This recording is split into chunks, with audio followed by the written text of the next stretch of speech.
یہ پیٹ کو صاف کرتا ہے اور اس سے پیشاب بھی کھل کر آتی ہے۔ خرگوش کا گوشت ان لوگوں کے لیے فائدہ مند ہے جن کا دماغ کمزور ہوتا ہے۔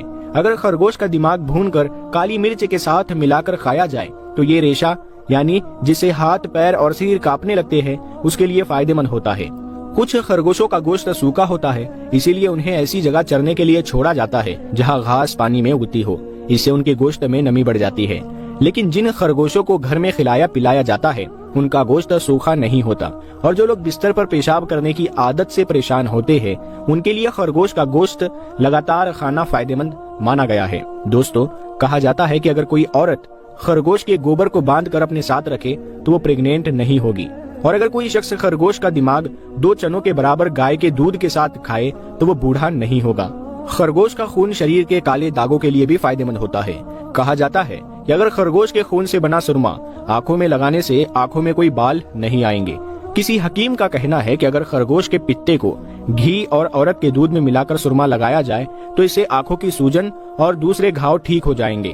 دوستو، یہاں پر ایک بات ہم کلیئر کرنا چاہتے ہیں، اب جو بھی ہم آپ کو بتا رہے ہیں ہو سکتا ہے وہ آپ کو بالکل بھی پسند نہ آئے، لیکن یاد رکھیں ہم صرف آپ کو یہاں پر انفارمیشن یعنی جانکاری دے رہے ہیں۔ اسلام سے ریلیٹڈ جو بھی معلومات ہمیں ملی ہم نے وہ آپ کو پہلے بتائی، اور اب جو ہم آپ کو بتا رہے ہیں تو یہ کوئی ویریفائڈ نہیں ہے۔ آپ اس کو استعمال میں لانا یا نہیں لانا یہ آپ کا کام ہے، ہم صرف آپ کو اس کی جانکاری دے رہے ہیں۔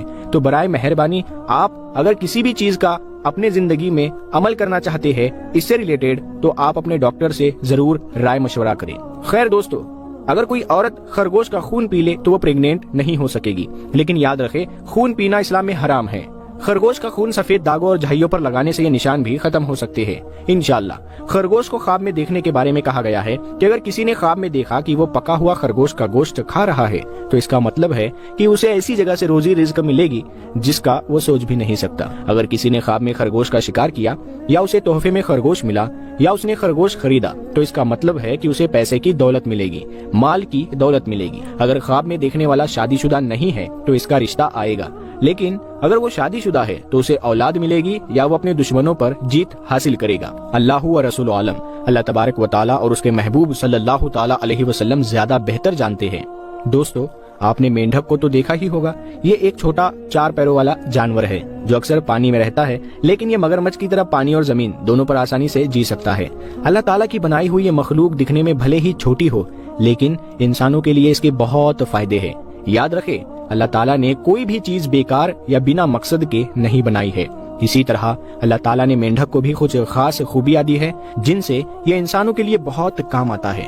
یہ زمین پر انسانوں کو نقصان پہنچانے والے کیڑے مکوڑوں کو کھا کر زندہ رہتا ہے۔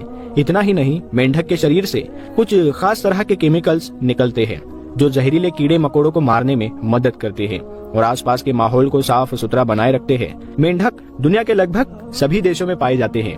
جیسے ہی بارش کا موسم آتا ہے یہ مینڈک باہر نکل آتے ہیں اور ہر جگہ مینڈک ہی مینڈک نظر آنے لگتے ہیں۔ کہا جاتا ہے کہ مینڈک کی 30 سے زیادہ قسمیں ہوتی ہیں، ان میں سے کچھ مینڈک زہریلے بھی ہوتے ہیں۔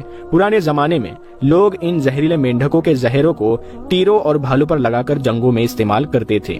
اسلام کے نظریے سے دیکھا جائے تو مینڈک کا قتل کرنا یا مارنا حرام ہے، یعنی سخت گناہ ہے۔ ایک حدیث شریف کے مطابق اسلام میں کسی بھی مقصد کے لیے مینڈک کو مارنا جائز نہیں ہے۔ حضرت عبد الرحمن بن عثمان رضی اللہ تعالی عنہ سے مروی ہے کہ ایک مرتبہ ایک حکیم یعنی کہ ایک علاج کرنے والا اللہ کے پیارے نبی صلی اللہ تعالی علیہ وسلم کی بارگاہ میں حاضر ہوا اور آپ صلی اللہ تعالی علیہ وسلم کے سامنے کسی دوائی میں مینڈک ڈالنے کا ذکر کرنے لگا، یعنی کہ وہ حکیم کہنے لگا کہ وہ کسی دوائی بنانے کے لیے مینڈک کو مارنا چاہتا ہے۔ تو یہ سن کر اللہ کے نبی صلی اللہ تعالی علیہ وسلم نے اس حکیم کو مینڈک کا قتل کرنے یا اسے مارنے سے منع فرما دیا، یعنی کہ دوائی بنانے کے لیے بھی اللہ کے پیارے نبی نے مینڈک کو مارنے کی اجازت نہیں دی۔ اس حدیث پاک کی روشنی میں علماء کرام کہتے ہیں کہ مینڈک کو طبی مقصد کے لیے بھی مارنا اسلام میں حرام ہے، یعنی کہ اگر کوئی انسان مر رہا ہے تو اس کے علاج کے لیے بھی مینڈک کو مارنا گناہ کا کام ہے۔ اب دوستو، مینڈک کے حوالے سے ایک اور حدیث پاک آپ کے سامنے رکھتے ہیں جس کو سن کر آپ اچھی طرح سے سمجھ جاؤ گے کہ مینڈک اللہ تعالیٰ کو اتنا زیادہ پیارا کیوں ہے اور اسلام میں مینڈک کو مارنے کا کام حرام قرار کیوں دیا گیا ہے۔ اللہ کے پیارے نبی حضرت محمد مصطفیٰ صلی اللہ تعالی علیہ وسلم نے فرمایا کہ مینڈک کو مت مارو کیونکہ یہ کثرت کے ساتھ اللہ تعالیٰ کا ذکر کرتا ہے، یعنی کہ مینڈک جو ٹر ٹر کی آواز نکالتا ہے دراصل وہ اللہ تعالیٰ کا ذکر کر رہا ہوتا ہے۔ اس حدیث پاک پر دھیان دینے سے یہ بات صاف ہوتی ہے کہ اسلام میں صاف طور پر یہ حکم ہے کہ مینڈک کو مارنا یا اسے نقصان پہنچانا کسی بھی صورت میں جائز نہیں ہے۔ اگر کوئی شخص جان بوجھ کر یا اپنے کسی فائدے کے لیے مینڈک کا قتل کرتا ہے یا اسے مارتا ہے تو وہ بہت بڑا گنہگار مانا جاتا ہے اور قیامت کے دن اسے سزا دی جائے گی۔ اب دوستو، ہم آپ کو مینڈک سے جڑا ایک ایسا واقعہ بتاتے ہیں جسے سن کر آپ کو یہ سمجھ میں آ جائے گا کہ اسلام میں مینڈک کی اتنی اہمیت کیوں ہے اور اللہ پاک نے اسے اتنا پسند کیوں فرمایا۔ جب نمرود نے حضرت ابراہیم علیہ السلام کو آگ میں ڈالنے کا حکم دیا تو اس وقت مینڈک بھی ان جانوروں میں شامل تھا جو اپنی حیثیت کے مطابق آگ بجھانے کے لیے اس میں پانی ڈال رہا تھا۔ حالانکہ کچھ جانور جیسے چھپکلی اور گرگٹ آگ کو بھڑکانے کی کوشش کر رہے تھے، لیکن مینڈک نے اللہ کے پیغمبر حضرت ابراہیم علیہ السلام کے لیے اپنی وفاداری دکھائی۔ کہانی میں آتا ہے کہ جب حضرت ابراہیم علیہ السلام کو آگ میں ڈالا گیا تو مینڈک گھبرا گیا اور بھاگتے ہوئے پاس کے ایک دریا میں پہنچا۔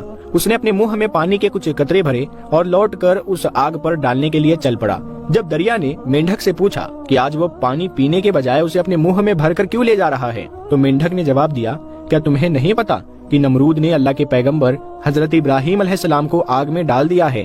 میں یہ پانی اس آگ پر ڈالنے جا رہا ہوں تاکہ وہ آگ بجھ جائے اور اللہ کے پیغمبر کو کوئی نقصان نہ ہو۔